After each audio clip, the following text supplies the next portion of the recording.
আসসালামু আলাইকুম প্রিয় দর্শক, এর আলাপচারিতায় আপনাদের সকলকে আমন্ত্রণ জানাচ্ছি। ওসমান হাদির মৃত্যুকে কেন্দ্র করে আমরা দেখলাম ভারত বিদ্বেষী যে একটা রাজনীতি বা ভারত বিদ্বেষী একটা ব্যবসা, যেটা সেই ব্যবসাটা খুব রমরমা ভাবে জমজমাট হয়ে গেল এই বিজনেসটা, ভারত বিদ্বেষী বিজনেস। এবং পরবর্তীতে হাদির খুনিরা ভারতে পালিয়ে গেছে, ভারত আশ্রয় দিচ্ছে, এসে খুন করে গেছে, এই ধরনের নানান আগডুম বাগডুম গল্প রূপকথা আমরা শুনলাম। তারপরে পুলিশ বাহিনী দুদিন আগেই বললো যে এই খুনিরা যে ভারতে গিয়েছে এরকম কোনো তথ্য আমাদের কাছে নেই কোথাও। অথচ পোষমারা মিডিয়াকে দিয়ে জামায়াত এতদিন যাবৎ প্রচার করলো এই রাস্তা দিয়ে গিয়েছে, পাইপের ভেতর দিয়ে গিয়েছে, অমুক জায়গায় বসে বসে চা খাচ্ছে কলকাতার। হ্যাঁ, তো এই আলাপগুলো আমরা শুনলাম। তো এই যে ভারত বিদ্বেষটা মাথাচাড়া দিল, আমি আপনার কাছে জানতে চাই যে হাদির মৃত্যুর কারণে কি ভারত বিদ্বেষটা বাড়লো, নাকি ভারত বিদ্বেষটাকে বাড়িয়ে তোলার জন্য হাদির মৃত্যুটা জরুরি ছিল? এটা এটা না, খুবই বুদ্ধিমানের মতো কোশ্চেন হয়েছে। আমি আমি আপনাকে একটু আপনাকে কয়েকটা জিনিস দেখাই, পার্সপেক্টিভ দেখাই। আমাদেরকে মানে খুবই একটা শব্দে ট্যাগ করা হয়। রাসেল ভাই, কি শব্দে ট্যাগ করা হয় দেখি বলেন আপনি? ভারতের দালাল, সুরেচারের দোষর, তাই না? আমি যদি জাস্ট এই পার্টিকুলার জায়গাটা ধরে একটু আগাতে থাকি, ধরে আগাই, তাহলে আপনার প্রশ্নের উত্তর পাওয়া যাবে। ফেসিজমের মূল উৎপত্তি বা যেসব কনসেপ্ট আপনারা সবাই জানে, যে মুসোলিনির ফেসিস্ট পার্টি, ইটালি সেই পার্টি, এবং উগ্র জাতীয়তাবাদ ছিল ফেসিজমের সবচাইতে বড় অস্ত্র। বাংলাদেশের এই সংবিধানকে পরিবর্তন করে বাঙালি জাতীয়তাবাদ থেকে বাংলাদেশি জাতীয়তাবাদ কে করে? জিয়া রহমান। প্রথম বাংলাদেশ আমার শেষ বাংলাদেশ, জীবন বাংলাদেশ আমার মরণ বাংলাদেশ। এই গানটা কিন্তু কাইন্ড অফ মানে দেশপ্রেমের গান মনে হতে পারে, is kind of A fascist song. আসলে কেন, সেটাতে আমি আসছি। ফেসিজমের মূলনীতি যেগুলো আছে সেটা হচ্ছে র্যাডিক্যাল জাতীয়তাবাদ। আমি ছাড়া আর কিচ্ছু নাই, আমার দেশ, আমার দেশ, আমার দেশ, বাকি সব খারাপ। ঠিক আছে, এক নাম্বার। ফেসিজমের আরেকটা ব্যাপার হচ্ছে যে ফেসিজম একটা কাল্পনিক শত্রু বানায়। সে কখনো শত্রু বানায় হচ্ছে ইম্পেরিয়ালিজমকে বানায়, সে কখনো শত্রু বানায় হচ্ছে ওয়েস্টার্ন বুর্জুয়াকে বানায়, সে কখনো শত্রু বানায় হচ্ছে তার পাশের দেশকে বানায়, সে কখনো তার পুরনো সাম্রাজ্য ফিরে পাবে বলে যারা দখল করেছে তাদেরকে শত্রু বানায়। আমরা মুসোলিনি যেমন আপনার সে ইথিওপিয়া মনে হয় দখল করেছিল, তারপর হচ্ছে যে রোমান সাম্রাজ্যকে সে আবার পুনর্জাগরণ করবে। সে আরেকটা কাজ করে, সেটা হচ্ছে সামরিক শক্তি সে বৃদ্ধি করতে চায়। এবং তার আরেকটা বৈশিষ্ট্য হচ্ছে সে একটা কাল্পনিক শত্রুকে কল্পনা করে সাধারণ মানুষকে এটা বোঝাতে চায় ও তোমার শত্রু।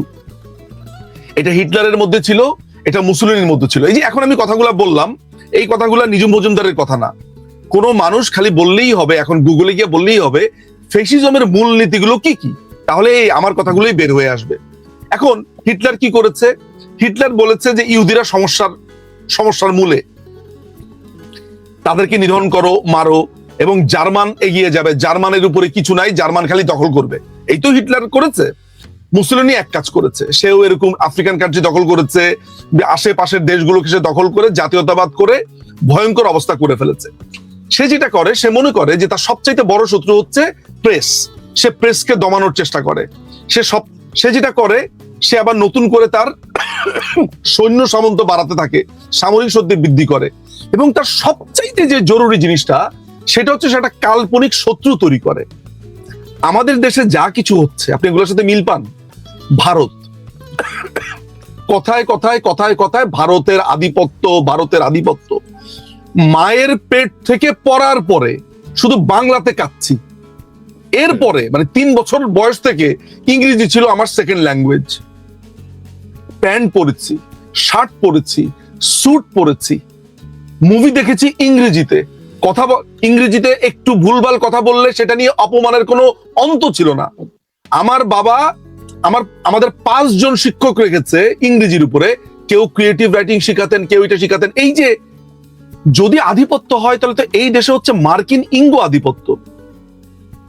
এই দেশের আমাদের দেশের ক্ষমতায় কে যাবে সেটা নির্ধারণ করে ইউরোপিয়ান ইউনিয়ন, সেটা নির্ধারণ করে আমেরিকা।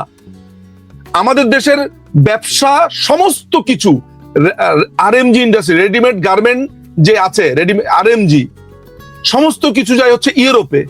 ওই টাকা পয়সা আমাদের যে বৈদেশিক মুদ্রার রিজার্ভ সেটা থাকে আমেরিকার ফেডারেল ব্যাংকে। আমাদের রাজনীতি, অর্থনীতি, সমাজনীতি, আমাদের দেশের মুক্তিযুদ্ধ, এগুলো সমস্ত কিছু নির্ভর করেছিল পশ্চিমারা কি মুভ নিবে সেটার উপরে। তো চোখের সামনে যখন আমি রিয়েল আধিপত্য দেখতে পাচ্ছি, আমি কেন আমেরিকাকে কোনোদিন বলি না যে আমেরিকার আধিপত্যবাদের বিরুদ্ধে কেন একমাত্র ওই বামপন্থীরা ছাড়া কেউ কথা বলতে শুনি না কেন? কৌ কৌ কৌ করে কথা বলে। তারাও আবার যদিও মস্কো বা আপনার চায়নাতে বেশি বেশি হলে এখানে ছাতা ধরে। কিন্তু আমার কথা হচ্ছে যে তার মানে বোঝা গেল যে ভারত আসলে আধিপত্য না। ভারত আপনি কি করেছে? ভারত তার নিজের মুভি করেছে। ভারতের বাইরে হিন্দি ভাষাতে কেউ কথা বলে? ভারত কি চায়নাতে গিয়ে ইংরেজি দেখাতে বাধ্য করে? ইংল্যান্ডের কথা বাদ দিলাম, ডেনমার্ক, ফ্রান্স, জার্মানি ইংরেজি দেখাতে বাধ্য করে? কিন্তু আমি পৃথিবীর যেখানেই গেছি ইংরেজি একটা ইন্টারন্যাশনাল ভাষা। টাকা পয়সা যেখানেই ভাঙাতে গেছি ডলার একটা ইন্টারন্যাশনাল কারেন্সি। আধিপত্য কার ভাই? আমেরিকার আধিপত্য, ইংল্যান্ডের আধিপত্য, ইউরোপিয়ানের আধিপত্য। কিন্তু ভারতকে কেন তাহলে বলা হচ্ছে? এই কারণে বলা হচ্ছে যে বাংলাদেশে এই যে ইসলামাইজেশন, মানে ফলস ইসলামাইজেশন, আমার দেশের 95% হচ্ছে মুসলিম। আমি ধরেন আমার ডাটাতে এদিক সেদিক যদিও হয় 90%-এর নিচে তো হবে না। আচ্ছা, আমার মা মুসলিম, চাচি মুসলিম, দাদি মুসলিম, নানি মুসলিম, সব মুসলিম, আশেপাশে যা দেখি মুসলিম। এই দেশে সবাই মুসলিম, এখানে ইসলাম কায়েম করার কি আছে ভাই? তাহলে ইসলাম কায়েম করতে চায় কেন? এর কারণ হলো পৃথিবীতে যদি আজকে ঘোষণা দেওয়া হয় যে সমস্ত সাপ মরে গেছে, সাপুরে খেলা দেখাবে কি নিয়ে? তখন তাকে দড়ি দিয়ে খেলা দেখাতে হবে। একইভাবে ইসলাম খাতরা মে হ্যায়, এইটা সেই মানে বাপ হওয়ার আগের থেকে ইতিহাস দেখতেছি। ইতিহাসের মধ্যে বঙ্গবন্ধু ভাষণে বলেছে যে ইসলাম খাতরা হ্যায় মানে কি? তার মানে হচ্ছে যে এই যে ইসলামের জুজু, মানে ইসলাম চলে যাচ্ছে, অর্থাৎ আল্লাহর ম্যানেজার সেজে বসে আছে কিছু মানুষ, যারা এই ঘৃণাগুলো over the period, over the century ছড়িয়েছে।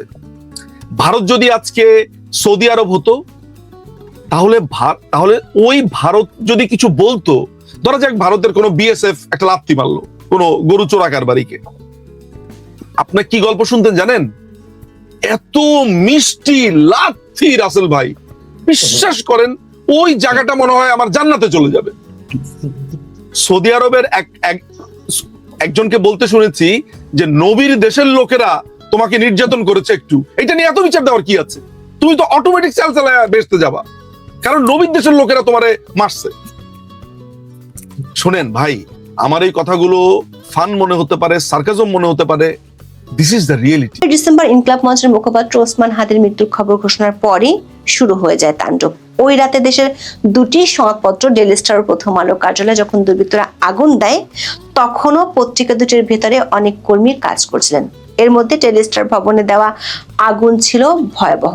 কর্মীরা প্রাণ বাঁচাতে ভবনের ছাদে চলে যান, কিন্তু সেখানেও প্রচন্ড ধোঁয়ায় তাদের জীবন বিপন্ন হয়ে পড়েছিল। নিঃশ্বাস নিতে তাদের কষ্ট হচ্ছে, আমরা মরে যাচ্ছি, এরকম কথাও ওই সময় ডেইলি স্টারের কর্মীরা সোশ্যাল মিডিয়ায় লিখে বাঁচার আকুতি জানিয়েছিল। হামলা চালিয়ে আগুন দেওয়া হয় দেশের সংস্কৃতির প্রাণের প্রতিষ্ঠান ছায়ানটে। চট্টগ্রাম ও রাজশাহীতে ভারতীয় হাইকমিশনে হামলার চেষ্টা হয়। ভয়াবহ নৃশংস ঘটনাটি ঘটে ময়মনসিংহে। হিন্দু যুবক দীপু দাসকে জীবন্ত পিটিয়ে পুড়িয়ে মারা হয়।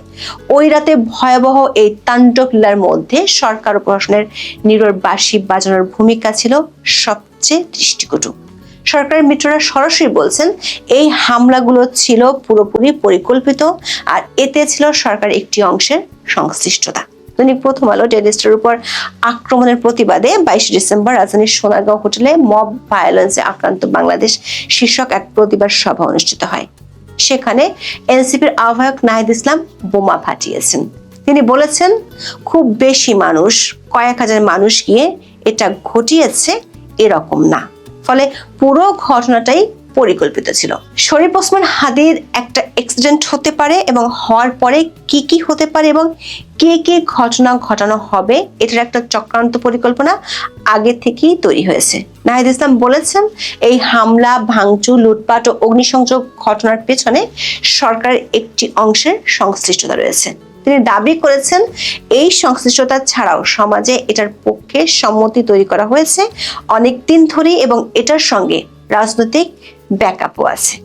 এই তিনটা ঘটনা একসঙ্গে না ঘটলে এত বড় সাহস কারো পক্ষে করা সম্ভব হতো না। তার একদিন আগে প্রায় একই রকম অভিযোগ করেন নিউজ সম্পাদক বর্ষিয়ান সাংবাদিক নুরুল কবির, যিনি নিজে 18 ডিসেম্বর রাতে আগুনে আটকে পড়া ডেইলি স্টারের সাংবাদিকদের উদ্ধার করতে গিয়ে মব বাহিনীর হেনস্থার শিকার হয়েছিলেন। রোববার রাতে চ্যানেল 24-এ অনন্ত নৃশংসতা শিরোনামে মুক্তবাক অনুষ্ঠানে জনাব নুরুল কবির বলেছেন, সরকারের কোনো না কোনো অংশ কিংবা গোটা সরকার দ্য ডেইলি স্টার ও প্রথম আলোর উপর হামলার ঘটনা ঘটতে দিয়েছে। 18 ডিসেম্বর রাতের অভিজ্ঞতা তুলে ধরে তিনি বলেছেন, ওই রাতে জনাব কবির যতজন উপদেষ্টাকে ফোন দিয়েছেন গত 1.5 বছরও এতগুলো উপদেষ্টাকে তিনি ফোন দেননি। এমনকি তিনি জানিয়েছেন খোদ প্রধান উপদেষ্টা অধ্যাপক ইউনূসের সাথেও তার ওই রাতে যোগাযোগ হয়েছিল। এক পর্যায়ে নুরুল কবির পরিষ্কার ভাষায় বলেছেন, তার অভিজ্ঞতা এবং পূর্ববর্তী ঘটনা শুনে তিনি মনে করেন সরকারের কোনো না কোনো অংশ কিংবা গোটা সরকার ওইসব হামলার ঘটনা ঘটতে দিয়েছে। দর্শক একটু খেয়াল করে দেখুন, নুরুল কবির ও নাহিদ ইসলামের অভিযোগ একই ধরনের, এরপর আরো অনেকেই একই ধরনের কথা বলেছেন। প্রশ্ন হলো, সরকারের একটি পক্ষ কারা যারা পরিকল্পনা করে মব বাহিনীকে দিয়ে এমন সহিংস তাণ্ডব চালিয়েছে? দর্শক, আপনাদের হয়তো মনে আছে গত 23 জুলাই সিপিটির সম্মাননীয় ফেলো দেবপ্রিয় ভট্টাচার্য বলেছিলেন, বর্তমান অন্তর্বর্তী সরকারের ভেতরেও আরেকটা সরকার আছে। সেদিন তিনি বলেছিলেন, এখন সরকার নিরপেক্ষতার প্রশ্নটা বিশেষ করে দলীয় নিরপেক্ষতার দৃষ্টিভঙ্গি থেকে গুরুত্বপূর্ণ হয়েছে, কারণ এখন মোটামুটি পরিষ্কার হয়েছে যে আমরা সরকার বলতে যাদের দেখি আনুষ্ঠানিকভাবে আসলে তার ভিতরেও আর একটা সরকার আছে। এটা এখন আর কোনো গোপন বিষয় নয়, এটা সবার কাছেই প্রকাশ্য। ডক্টর দেবপ্রিয়র সেই সরকারের ভেতরে থাকা আরেকটি সরকারের কথা 5 মাস আগে অনেকেই উড়িয়ে দিয়েছিলেন। সরকার ভেতরে থাকা সেই আরেকটি সরকার হলো অধ্যাপক ইউনূসের প্রিয় ভাজন কিচেন ক্যাবিনেট। অধ্যাপক ইউনূসের 16 মাসের শাসনামলে গুরুত্বপূর্ণ সিদ্ধান্তগুলো আসে কিচেন ক্যাবিনেট থেকে। শুরুতে এই কিচেন ক্যাবিনেট ছিল 5 সদস্যের, কিন্তু বিভিন্ন সময় নিজেদের মধ্যে দূরত্ব দেখা দেয়, সেখান থেকে বাদ পড়েন কেউ কেউ কিংবা সরে যান কেউ কেউ। তবে শুরু থেকে এখনো পর্যন্ত 2 জন সদস্য এই কিচেন ক্যাবিনেটে আছেন, তারাই মূলত নাটের গুরু। সবশেষ তথ্য অনুযায়ী এখন এই কিচেন ক্যাবিনেটের সদস্য সংখ্যা 6 জন, যার মধ্যে 2 জন সরাসরি অধ্যাপক ইউনূসের উপদেষ্টা পরিষদের সদস্য নয়। একাধিক সূত্র বলছে, গত 16 মাসে বিভিন্ন সময় মব ভায়োলেন্স, হামলা ভাঙচুরের ঘটনার পর অধ্যাপক ইউনূসের দপ্তর থেকে একটা করে ঐতিহাসিক বিবৃতি আসতো। লোক দেখানোর খাতিরে কখনো কখনো 2-1জনকে গ্রেপ্তারও করা হতো, কিন্তু নতুন তাণ্ডবের ভিড়ে পুরনো ঘটনা চাপা পড়ে যেত। কিন্তু প্রথম আলো, ডেইলি স্টার ও ছায়ানটের হামলা ও আগুন দেওয়ার পর ভিতরের অনেক কাহিনী ফাঁস করছেন সরকারের মিত্ররাই। নিউজ সম্পাদক নুরুল কবির বলেছেন, তিনি নিজে অধ্যাপক ইউনূসের সাথে যোগাযোগ করেছেন। টিভিতে, সামাজিক মাধ্যমে লাইভে দেখা যাচ্ছিল মব সন্ত্রাসীরা আইন শৃঙ্খলা বাহিনীকে হুমকি দিয়ে আটকে পড়া সাংবাদিকদের পুড়িয়ে মারতে চেয়েছিল। প্রশ্ন উঠেছে, অধ্যাপক ইউনূস জানার পরও পরদিন 2 সম্পাদককে ফোন করেছেন, এটুকু জানি আর একটি বিবৃতি দিয়ে শুধু দায়িত্ব সারতে চেয়েছিলেন। সূত্রগুলো বলছে, 19 ডিসেম্বর থেকে ঘটনার ভয়াবহতা আর সরকারের সেই পক্ষের বিরুদ্ধে সরকারের মিত্ররা সোচ্চার হতে থাকলে বিপাকে পড়ে যমুনার দপ্তর। এত ভয়াবহ ঘটনায় মামলা দায়ের করতে লেগেছে 3 দিন।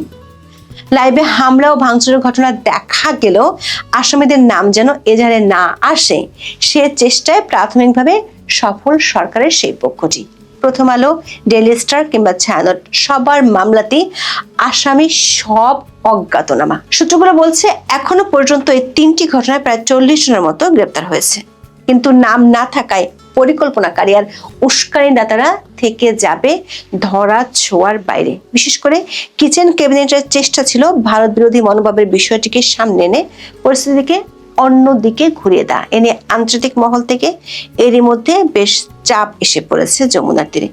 সবশেষ 23 ডিসেম্বর কড়া মন্তব্যই করেছেন অধ্যাপক ইউনূসের মিত্র বলে পরিচিত জাতিসংঘের মতামত ও মত প্রকাশের স্বাধীনতা বিষয়ক স্পেশাল রিপোর্টার আরিন খান।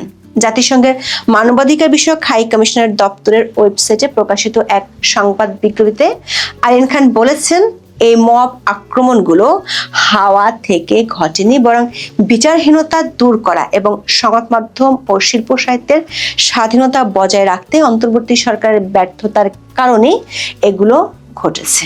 তিনি বলেন, গত 1 বছরে বাংলাদেশে মত প্রকাশের স্বাধীনতা, বিশেষ করে সংবাদপত্রের স্বাধীনতা রাষ্ট্রীয় ও অরাষ্ট্রীয় উভয় পক্ষের মাধ্যমে অনলাইন ও অফলাইনে ব্যাপক চাপের মুখে পড়েছে। সবচেয়ে মজার ব্যাপার হলো, গত 16 মাস ধরে মবের সময় মুখে কুলুপ আটা আর চোখ বন্ধ করে রাখা জাতিসংঘ হাই কমিশন এখন বলছে এগুলো মব আক্রমণ ছিল। দর্শক, সরকারের কিচেন ক্যাবিনেট যে গত 1.5 বছর ধরে মব বাহিনীকে প্রেসার গ্রুপ হিসেবে পেলে পুষে বড় করেছে, সেই ইঙ্গিতও বিবৃতিতে দিয়ে রেখেছেন আরিন খান। ফ্রান্স, জার্মানি, ইউরোপীয় ইউনিয়ন সহ যারা এতদিন অধ্যাপক ইউনূসকে সমর্থন দিয়েছিল, তারা বলছে নাটের গুরুদের ধরতে। এমনকি অধ্যাপক ইউনূসকে ফোন করেছেন ভারতে নিযুক্ত মার্কিন রাষ্ট্রদূত এবং দক্ষিণ ও মধ্য এশিয়া বিষয়ক মার্কিন বিশেষ দূত সার্জিও গোর। যদিও অধ্যাপক ইউনূসের দপ্তর থেকে বিবৃতি দিয়ে প্রচার করা হচ্ছে, টেলিফোনে গোরের কাছে মোহাম্মদ ইউনূস আগামী বছরের 12 ফেব্রুয়ারি সাধারণ নির্বাচন আয়োজনের প্রতিশ্রুতি পুনর্ব্যক্ত করেছেন। কিন্তু সার্জিও গোর এক্স হ্যান্ডেলে বলেছেন, বাংলাদেশের সাম্প্রতিক ঘটনাবলী নিয়ে জানতে গোর ফোন করেছিলেন। একটি সূত্র বলছে, মবের নাটের গুরু বা পেছনের খেলোয়াড়দের ধরতে একটি সময়সীমা বেঁধে দেওয়া হয়েছে।